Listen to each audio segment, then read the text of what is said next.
Hi Doonistas, it's me the Pecan Tan Beauty and welcome to my channel, or as always I welcome you back to my channel. So today's video is going to be something a little bit different. As we all know, we come across many concerns and issues when it comes to making our handbag purchases, even down to deciding what bag we're going to carry the next day, the next week, or even the next month. So I thought that I would put together a list of all of these concerns that we have, and I am calling them the 7 sins of Dooney. So if you are interested in knowing what I am calling the 7 sins of Dooney, then you know what to do.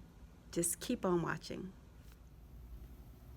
Okay guys, so keep in mind that these sins are in no particular order. So let's first start off with the dreaded color transfer sin.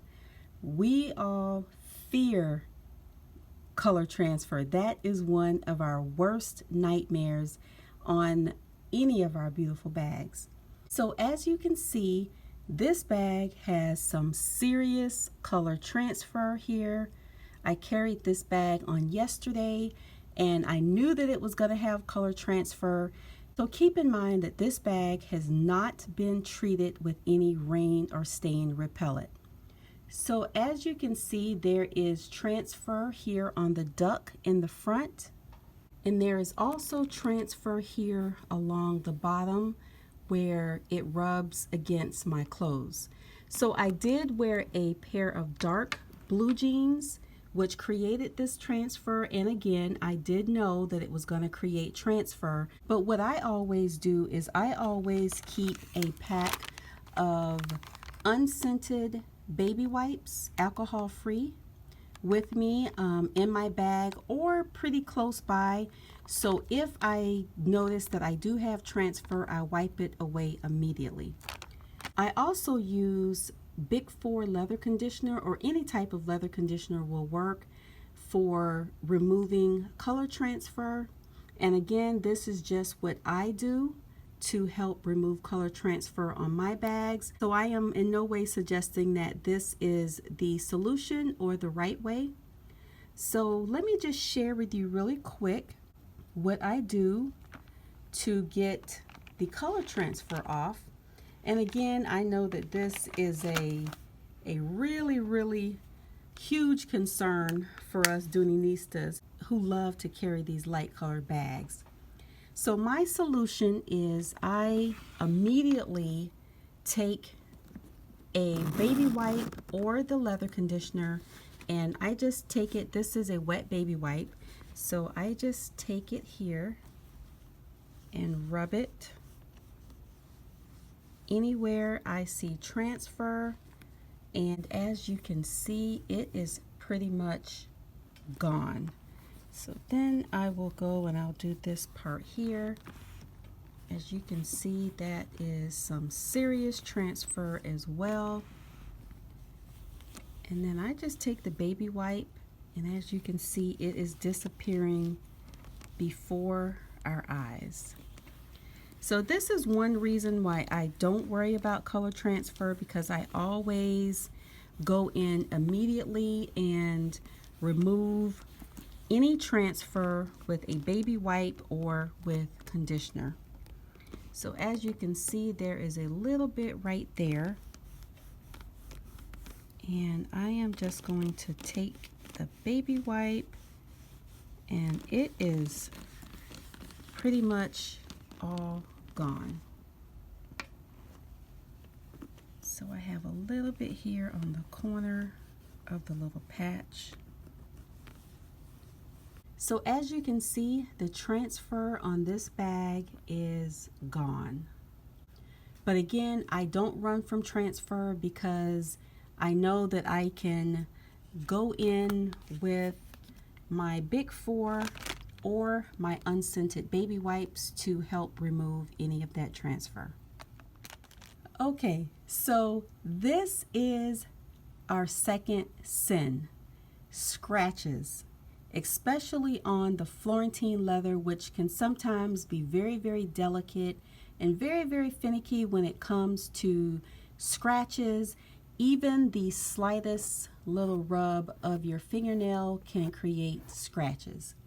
So as you can see, I purposely scratched this bag. This is one of my beater bags. I have created tons of scratches on this bag just by using my nail. Scratches are something that we commonly fear because for some of us it makes the bags look used or worn, but for others of us it actually gives the bag character. For me, I don't mind scratches, but deep scratches such as this, I do have a slight little problem with, but again, I have a very easy solution that I use to help remove the scratches.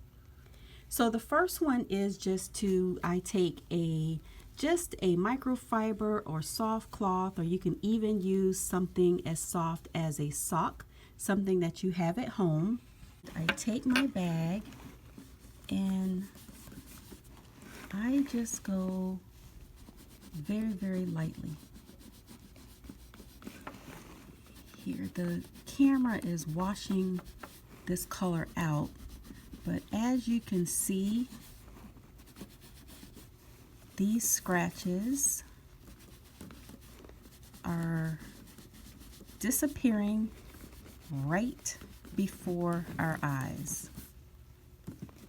Even some of the deeper scratches that we have here. So again, I don't fear scratches at all because for the most part a soft cloth will remove most of these scratches. As you can see, this one is a little bit deeper because I scratched it a little bit deeper, but even so, you can see that it is disappearing. And for these surface scratches, sometimes I just take my finger, rub it across, and it will get rid of those scratches. As you can see, they are disappearing again right before your eyes.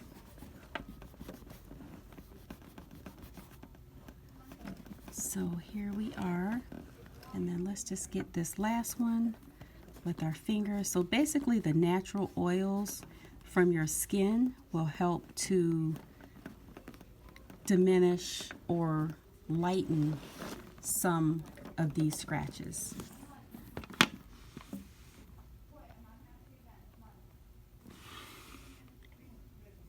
So as you can see, the portion of the leather that I either rubbed out with the rag or with my fingers, you see that it has lightened up tremendously. So again, this is just my beater bag. I purchased this bag from the outlet a few years back, and it was in the damaged bin because it had a little bit of color transfer. It has lots of character to her.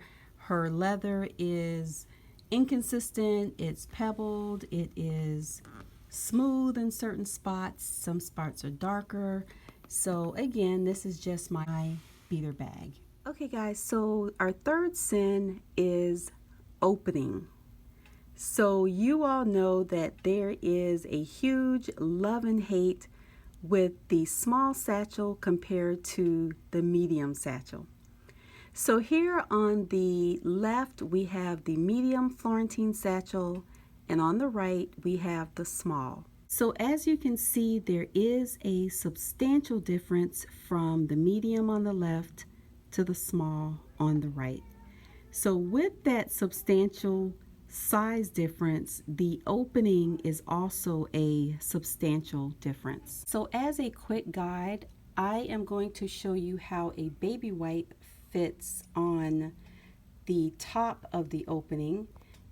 And as you can see, it pretty much is about the same size as this baby wipe container. So now if we go to the medium satchel, you can see that there is quite a bit of room left here on the left hand side. So I would say maybe about 2.5 inches longer than the small. So with the medium, I have no problem fitting a large cosmetics case or a iPad or anything in here, and it fits nicely, and I don't have to turn it to the side or anything like that. But as you can see with the small, it is substantially smaller, and you would not be able to comfortably put an iPad in here without turning it to the side to maneuver it to get in. Still a pretty nice opening, but there is a substantial difference in the opening of the small to the opening of the medium. So again, our third sin is opening size. So sin number 4. Sin number 4 is another huge sin that we come across when it comes to our bags, especially our Florentine bags. So sin number 4 is smooth versus pebbled. So here I have 2 Florentine bags. The bag on the left is what we like to call smooth Florentine, and the bag on the right is what we like to call pebbled. So as you can see, the bag on the left is very, very smooth. There is no gradations in the leather, so very nice and buttery smooth. But then we go to the bag on the right. So as you can see with this bag, it has a little bit of texture. So here we are again, sin number 4, which is smooth versus pebbled.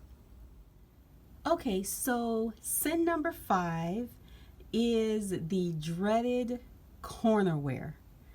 You guys know that corner wear is one of the things that we look for whenever we are trying to make a purchase on a pre-loved bag, and for some of us that can be a deal breaker. So as you can see here, this bag has very little corner wear, and with these style bags, especially bags like the Clayton and the Kingston and bags that have these sharp corners, you are going to get some corner wear, even if it's just from sitting it on a shelf or taking it in and out of your closet. You are going to get a little bit of corner wear. These, not so bad, but it does have some wear, as you can see here. So again, sin number 5 is the dreaded corner wear. So sin number 6 is straps. We all have, one way or the other, have had issues with the straps that come on certain bags. So we go from ones that have the equestrian type strap, like this beautiful Kingston Hobo. We have the normal Florentine leather strap here, which is a pretty decent size. And then we also have some of the thinner straps, like this butterscotch strap here. So on some of the larger bags, they have the thinner straps that we all feel should have thicker straps, and so on. So this is sin number 6, which is straps. Okay, so sin number 7, which is the final sin, is the raw Vachetta leather. Many of us are so afraid of this raw Vachetta leather because it is very delicate. It can get water spots very easily, even just from the rain. It can patina unevenly, and once that happens, there is really no turning back. No conditioner, baby wipes, or anything can help to reverse that process.